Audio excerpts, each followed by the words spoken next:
내 이름은 서민호.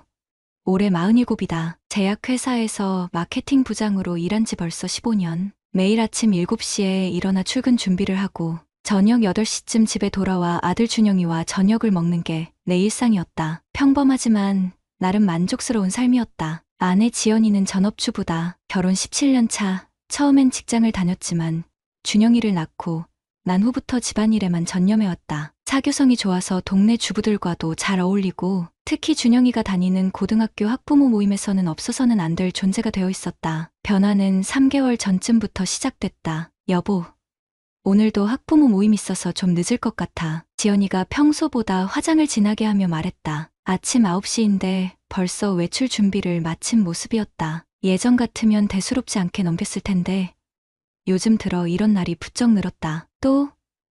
이번 주만 벌써 3번째네. 축구부 후원금 모금도 해야 하고 아이들 대학 입시 정보도 공유해야 하고 할 일이 많아. 그렇게 말하며 현관문을 나서는 지연이의 뒷모습을 보며 이상한 느낌이 들었다. 평소 운동화를 신고 나가던 그녀가 하이힐을 신고 있었다. 학부모 모임에 하이힐을? 저녁에 돌아온 지연이에게 물어봤다. 모임 어땠어? 뭐 특별한 얘기라도 있었나? 그냥 평상시처럼. 축구부 코치 선생님도 오셔서 아이들 얘기 많이 했어. 축구부 코치, 김태서. 내 고등학교 동창이자 같은 아파트에 사는 절친한 친구였다. 고등학교 때부터 축구를 잘했던 녀석이 아이들을 가르치고 있다는 게 신기하기도 하고 고맙기도 했다. 그런데 지연이 얼굴에 뭔가 다른 표정이 스쳐 지나갔다. 설명하기 어려운 묘한 미소 같은 것이었다. 2주 후 토요일 오후였다. 준영이 축구 경기가 있어서 학교 운동장에 갔다. 아들이 뛰는 모습을 보려고 일부러 시간을 낸 거였다. 경기장 옆 관중석에서 지연이와 몇몇 학부모들이 모여있는 게 보였다. 그 중심에 태석이 있었다. 코치복을 입은 그가 뭔가 재미있는 얘기를 하는지 학부모들이 웃고 있었다. 특히 내 아내가. 지연이가 태석의 말에 맞장구를 치며 웃는 모습이 낯설었다. 집에서는 내 농담에 시큰둥한 반응을 보이던 그녀가 다른 남자 앞에서는 그렇게 환하게 웃고 있었다. 더 이상한 건 둘 사이의 거리였다. 다른 학부모들보다 유독 태석 가까이에 앉아 있었고 가끔 태석이 지연이 어깨를 살짝 치며 농담을 할 때마다 지연이가 얼굴을 붉히는 게 보였다. 나는 멀리서 그 광경을 지켜보며 가슴 한쪽이 답답해지는 걸 느꼈다. 경기가 끝난 후 집으로 돌아오는 길. 지연이가 평소보다 말이 많았다. 태석 코치님이 정말 아이들을 잘 가르치시더라. 준영이도 실력이 많이 늘었대. 그래? 그리고 학부모들 사이에서도 인기가 많아. 다들 코치님 얘기만 하더라고. 왜 굳이 태석 얘기를 계속하는 걸까? 예전에는 학교 일 얘기를 해도 특정 사람에 대해 이렇게 자세히 말한 적이 없었는데 그날 밤 잠자리에 누워서도 계속 그 장면이 머릿속을 맴돌았다. 태석과 지연이가 함께 웃던 모습, 둘 사이의 묘한 분위기, 그리고 지연이의 달라진 표정들. 혹시 내가 너무 예민하게 생각하는 건 아닐까 싶기도 했다. 태석은 고등학교 때부터 알고 지낸 친구였고 결혼 후에도 가족 단위로 자주 만나던 사이였다. 그의 아내 수정이와 지연이도 친한 사이였고 하지만 뭔가 달라진 건 분명했다. 지연이의 외출 횟수, 화장하는 시간, 그리고 태석 얘기를 할 때의 표정까지. 47년을 살아오면서 이런 불안감을 느껴본 적이 없었다. 마치 발밑에 땅이 서서히 꺼져 내리는 듯한 기분이었다. 그때까지만 해도 나는 몰랐다. 이것이 시작에 불과하다는 걸. 의심은 확신으로 바뀌는데 오래 걸리지 않았다. 지연이의 핸드폰 사용 패턴부터 달라졌다. 예전에는 거실 테이블에 무심코 던져두던 폰을 이제는 항상 손에 들고 다녔다. 화장실에 갈 때도 요리할 때도 마찬가지였다. 어느 날 밤 지연이가 샤워하러 들어간 사이 침대 위에 놓인 그녀의 핸드폰에서 카톡 알림음이 연달아 울렸다. 평소 같으면 신경 쓰지 않았을 텐데 이상하게 그 소리가 귀에 거슬렸다. 밤 11시가 넘은 시간에 누가 연락을 하는 걸까? 화면을 보니 코치님이라는 이름으로 메시지가 와 있었다. 코치님의 하트 이모티콘?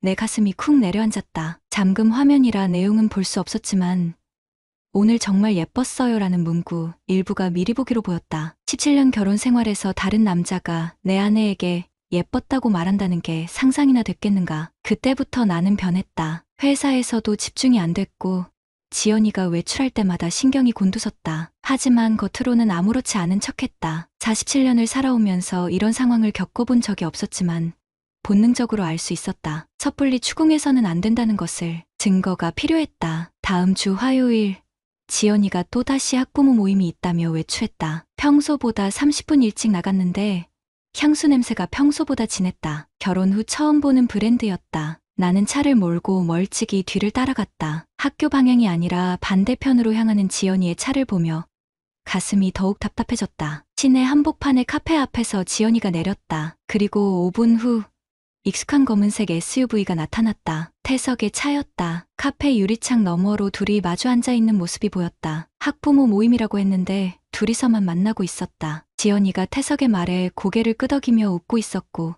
태석은 지연이의 손을 잡고 있었다. 그 순간 온몸에 차가운 전율이 흘렀다. 집으로 돌아와서 컴퓨터를 켰다. 우리 아파트 주차장 CCTV는 관리사무소에서 열람 가능하다는 걸 알고 있었다. 관리소장과는 평소에도 인사를 나누는 사이였다. 김 소장님, 죄송한데 지난주 화요일 오후 주차장 CCTV 좀 확인해 볼 수 있을까요? 차에 긁힌 자국이 있어서요. 거짓말이었지만 어쩔 수 없었다. CCTV 영상에서 충격적인 장면을 발견했다. 지난주 화요일 오후 2시경 태석의 차가 우리 아파트 지하 주차장에 들어왔다. 그리고 30분 후 지연이와 함께 나가는 모습이 선명하게 찍혀 있었다. 더 소름 끼치는 건 태석이 조수석 문을 열어주며 지연이의 허리에 손을 대는 모습이었다. 부부도 아닌데 그런 스킨십이 자연스럽다는 건 이미 상당히 친밀한 사이라는 뜻이었다. 그날 밤 지연이에게 물어봤다. 오늘 모임 어디서 했어? 응.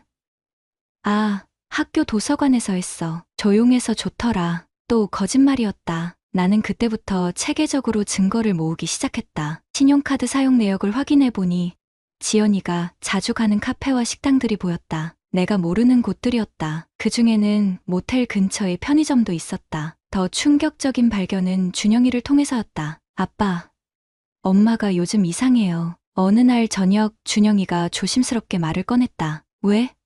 뭐가 이상한데? 며칠 전에 엄마 폰에서 문자 소리가 계속 나서 깨웠는데 확인해보니까 이상한 내용이었어요. 준영이는 17살이었다. 이제 어른과 아이의 경계에 있는 나이. 부모의 이상한 행동을 눈치챌 만큼 컸다. 어떤 내용이었는데? 말하기 좀 그런데 보고 싶어. 이런 내용이었어요. 그런데 보낸 사람이 김태석 삼촌이었어요. 김태석 삼촌. 준영이에게는 아빠 친구인 삼촌이었다. 축구도 가르쳐주고 명절 때마다 선물도 주던 그 삼촌이. 아빠, 혹시 엄마가? 준영이의 목소리가 떨리고 있었다. 17살 아들도 상황을 파악하고 있었던 것이다. 그날 밤 나는 천장을 바라보며 잠들지 못했다. 17년 결혼 생활, 고등학교 때부터 30년을 알고 지낸 절친한 친구, 내가 가장 소중하게 생각했던 두 사람이 내 등 뒤에서 이런 짓을 하고 있었다. 분노보다는 허탈함이 더 컸다. 하지만 동시에 이상하게 머리가 차가워지는 걸 느꼈다. 감정에 휩쓸려서는 안 된다. 정확한 증거를 확보하고 법적으로 문제없는 방법으로 대응해야 한다. 다음 날 아침 나는 이혼 전문 변호사 사무실에 전화를 걸었다. 상담 예약을 잡으면서 이런 상황이 올 줄은 평생 몰랐다. 이제 시작이었다. 변호사 사무실은 생각보다 차분한 분위기였다. 김성우 변호사는 20년 경력의 이혼 전문가로 첫 상담에서부터 현실적인 조언을 해줬다. 현재 상황으로는 정황 증거만 있고 결정적 증거가 부족합니다. 상간자 소송에서 승소하려면 불륜 관계를 명확히 입증할 수 있는 자료가 필요해요. 김 변호사가 책상 위에 펼쳐놓은 사례집을 가리키며 설명했다. 사진이나 영상, 둘이 모텔에 들어가는 장면, 아니면 성관계를 암시하는 대화 내용 같은 것들 말입니다. 단순히 같이 차를 타고 카페에 간 것만으로는 법원에서 인정받기 어려워요. 내 마음이 급해졌다. 하지만 김 변호사는 침착했다. 전문 탐정을 소개해드릴까요?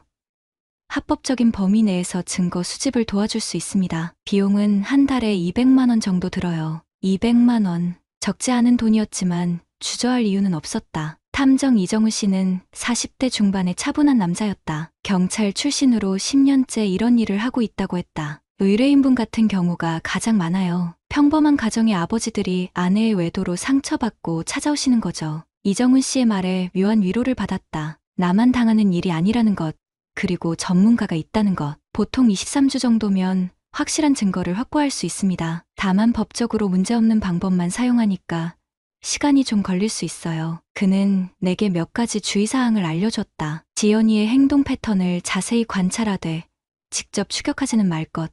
핸드폰을 함부로 들여다보지 말 것. 그리고 무엇보다 감정적으로 대응하지 말 거? 탐정을 고용한 지 일주일 후 첫 번째 보고서가 왔다. 지연이와 태석은 매주 화요일과 금요일 정해진 시간에 만나고 있었다. 장소는 시내 한 카페에서 시작해서 근처 모텔로 이동하는 패턴이었다. 사진도 첨부되어 있었다. 둘이 모텔 입구로 들어가는 모습이 선명하게 찍혀 있었다. 더 충격적인 건 시간이었다. 오후 2시부터 5시까지 3시간씩이나 모텔에 있었던 것이다. 두 번째 보고서에는 더 자세한 내용이 있었다. 태석의 아내 수정이가 매주 화요일과 금요일에는 친정에서 시간을 보낸다는 것, 그리고 태석이 이 사실을 미리 지연이에게 알려주고 있다는 것까지. 계획적이고 지속적인 불륜이었다. 세 번째 보고서에서는 결정적 증거가 나왔다. 모텔 복도 CCTV에 찍힌 둘의 모습이었다. 태석이 지연이의 허리를 안고 방으로 들어가는 장면, 그리고 나올 때 지연이가 태석의 어깨에 기대고 있는 모습까지. 법적으로 충분한 증거였다. 김 변호사는 만족스러워했다. 이 정도면 상간자 소송에서 승소할 가능성이 90% 이상입니다. 위자료는 2천, 3천만 원 정도 예상되고요. 하지만 나에게는 돈이 문제가 아니었다. 그보다 더 큰 문제는 준영이었다. 며칠 전부터 아들의 얼굴이 어두워져 있었다. 학교에서도 집중을 못한다는 담임 선생님의 전화까지 왔다. 아빠,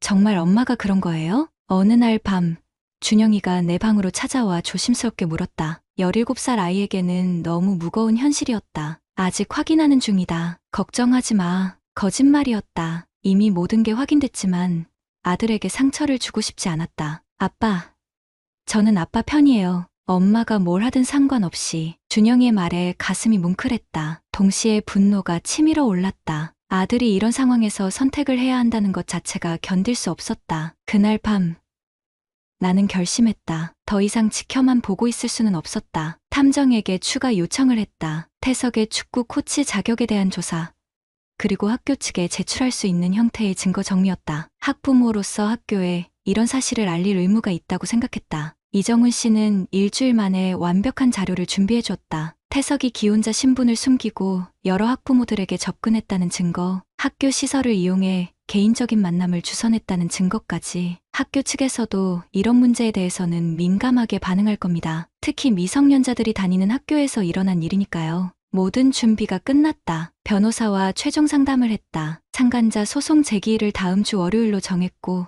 동시에 학교 측에도 관련 사실을 통보하기로 했다. 한 가지만 조심하세요. 아직 부인이나 상간자가 눈치채지 못한 상황이니까 마지막까지 평상시와 같이 행동하시는 게 좋겠습니다. 김 변호사의 조언대로 나는 집에서 아무렇지 않은 척했다. 지연이가 외출할 때도 예전처럼 조심해서 다녀와라고 말했고, 태석과 마주쳤을 때도 평소와 같이 인사를 나눴다. 하지만 속으로는 카운트다운이 시작되고 있었다. 30년 우정과 17년 결혼 생활에 대한 정산의 시간이 다가오고 있었다. 월요일 아침, 김성우 변호사 사무실에서 상간자 소송 서류를 제출했다. 동시에 학교 교장실에도 관련 자료를 전달했다. 모든 절차는 조용히, 하지만 확실하게 진행됐다. 화요일 오후, 평소와 같이 지연이가 외출 준비를 했다. 이번이 마지막이라는 걸 모른 채, 여보, 오늘도 학부모 모임 있어서 좀 늦을 것 같아. 17년 결혼 생활에서 들어본 마지막 거짓말이었다. 그래, 조심해서 다녀와. 내 목소리는 평상시와 다름없었다. 하지만 가슴속에서는 뭔가 타오르고 있었다. 지연이가 나간 지 30분 후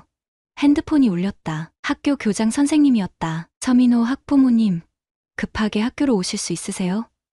중요한 일이 있어서 말씀드려야 할 것 같습니다. 지금 가겠습니다. 학교 교장실에는 교장, 교감, 그리고 학생부장이 자리하고 있었다. 분위기가 무거웠다. 민호 아버님이 제출해주신 자료를 검토해봤는데 이는 매우 심각한 문제입니다. 교장의 표정이 굳어 있었다. 김태석 씨의 축구부 코치 자격을 즉시 박탈하기로 했습니다. 학교 시설을 개인적 목적으로 이용하고 학부모와 부적절한 관계를 맺은 것은 교육자로서 용납할 수 없는 행위입니다. 학생부장이 이어서 말했다. 오늘 오후에 김태석 씨를 불러서 사실 확인을 할 예정입니다. 그리고 해당 학부모에게도 연락을 드릴 생각입니다. 해당 학부모, 내 아내를 지칭하는 말이었다. 참고로 이런 사안은 교육청에도 보고해야 할 의무가 있습니다. 다른 학교로의 전출도 어려울 것 같습니다. 태석의 코치 인생이 끝나는 순간이었다. 집으로 돌아와서 기다렸다. 오후 4시쯤 지연이에게서 전화가 왔다. 목소리가 떨리고 있었다.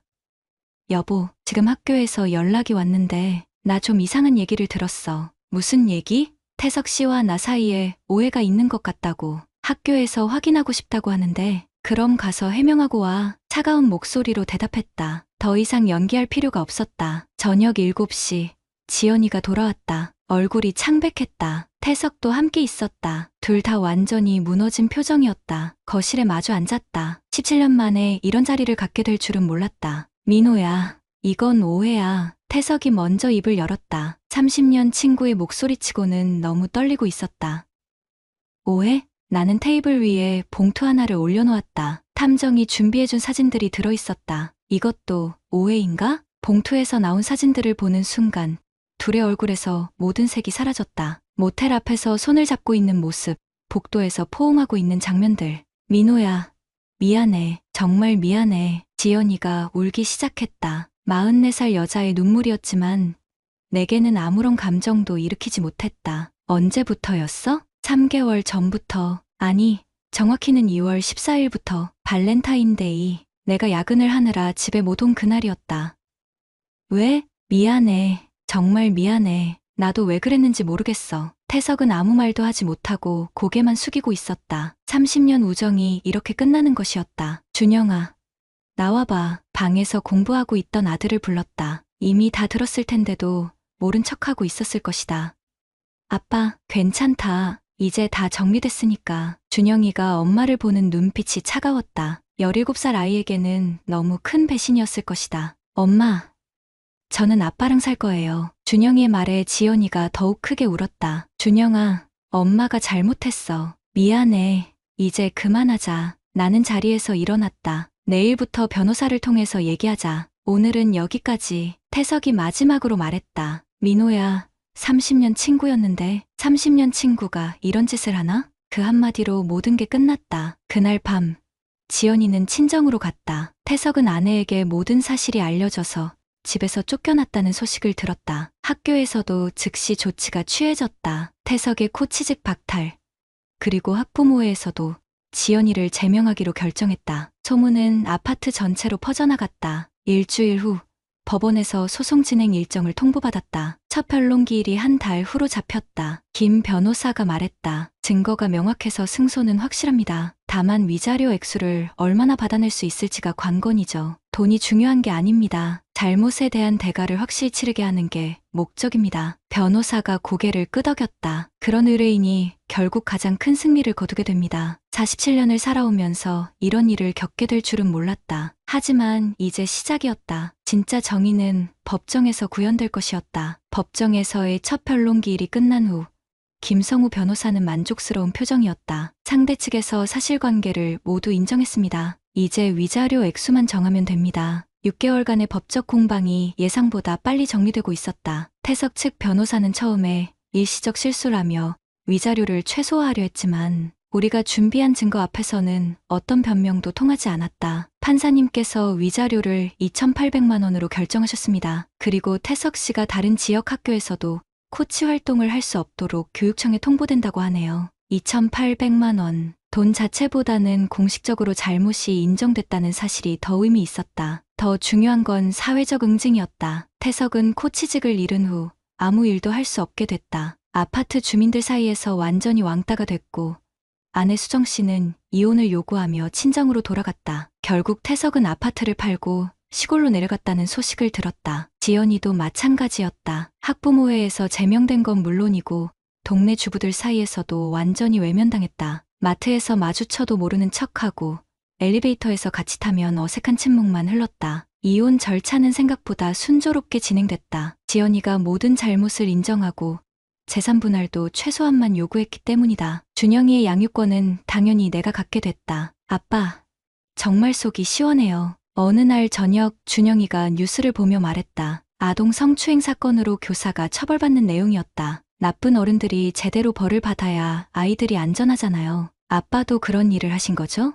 17살이 된 아들이 상황을 정확히 이해하고 있었다. 오히려 내가 더 배우는 것 같았다. 가장 기쁜 변화는 준영이와의 관계였다. 예전에는 학교 일, 성적 얘기가 대부분이었는데 이제는 인생에 대한 깊은 대화를 나눌 수 있게 됐다. 아빠, 결혼하면 꼭 행복해지는 건 아니네요? 그렇다. 하지만 그렇다고 해서 사람을 믿지 않으면 안 돼. 다만 믿되 확인하는 습관을 가져라. 어떻게 확인해요?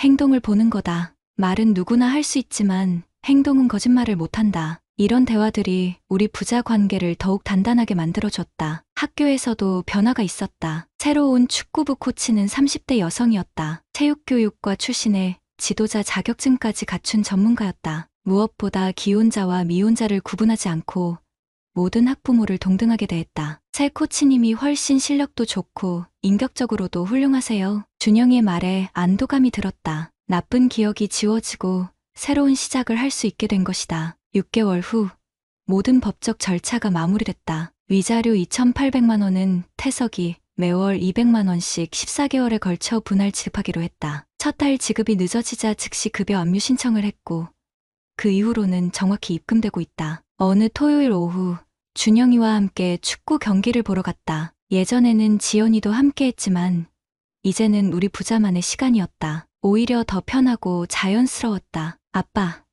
새로 사귀실 생각은 없으세요? 갑작스러운 준영이의 질문에 당황했다. 왜 갑자기 그런 얘기를? 아빠도 행복하셔야죠. 나 때문에 혼자 사실 필요는 없어요. 17살 아들이 이런 말을 할 줄이야. 기특하면서도 한편으로는 미안했다. 아직은 아니다. 너랑 시간을 더 보내고 싶어. 그래도 언젠가는 좋은 분 만나세요. 다만 이번엔 정말 신중하게요. 준영이의 말에 웃음이 나왔다. 내 아들이 이렇게 어른스러울 줄이야. 그날 밤 혼자 있으면서 지난 1년을 돌아봤다. 17년 결혼 생활이 무너지고 30년 우정이 끝나고 평범했던 일상이 완전히 바뀌었다. 하지만 후회는 없었다. 만약 그때 눈 감고 넘어갔다면 어떻게 됐을까? 지연이와 태석의 관계는 더 깊어졌을 것이고 준영이는 더 큰 상처를 받았을 것이다. 그리고 나는 평생 바보로 살았을 것이다. 무엇보다 중요한 건 준영이었다. 17살 아들이 이런 상황에서 아버지를 믿어준 것, 그리고 함께 어려움을 이겨낸 것이 가장 큰 보상이었다. 회사에서도 동료들의 시선이 달라졌다. 처음에는 동정 어린 눈빛이었지만 이제는 존경이 표현이 더 많다. 조용히 하지만 확실하게 문제를 해결한 것에 대한 인정이었다. 민호 씨, 정말 잘 처리하셨어요. 저 같았으면 감정적으로 나가서 망쳤을 텐데. 부장 승진 소식을 들었을 때 받은 축하 인사였다. 어려운 시기를 견뎌낸 것이 오히려 내 인생의 플러스가 된 셈이었다. 이제 새로운 계획을 세우고 있다. 준영이가 대학에 들어가면 함께 여행을 다닐 예정이다. 그리고 언젠가는 준영이 말대로 좋은 사람을 만날 수도 있을 것이다. 다만 이번에는 정말 신중하게. 47년을 살아오면서 가장 힘든 시기였지만 동시에 가장 많이 성장한 시기이기도 했다. 사람을 믿되 확인하는 법, 감정보다 이성으로 대응하는 법, 그리고 무엇보다 내 자존심과 가족을 지키는 법을 배웠다. 학교는 아이들의 꿈을 키우는 곳이다. 그 순수한 공간을 더럽힌 사람들은 마땅한 대가를 치렀다. 이제 우리 부자는 다시 시작한다. 내 가족과 내 자존심은 아무도 흔들 수 없다. 구독자님들, 오늘 사연 댓글로 공유해 다른 분들과 함께 의견 나눠보세요. 저도 읽어보며 소통하겠습니다.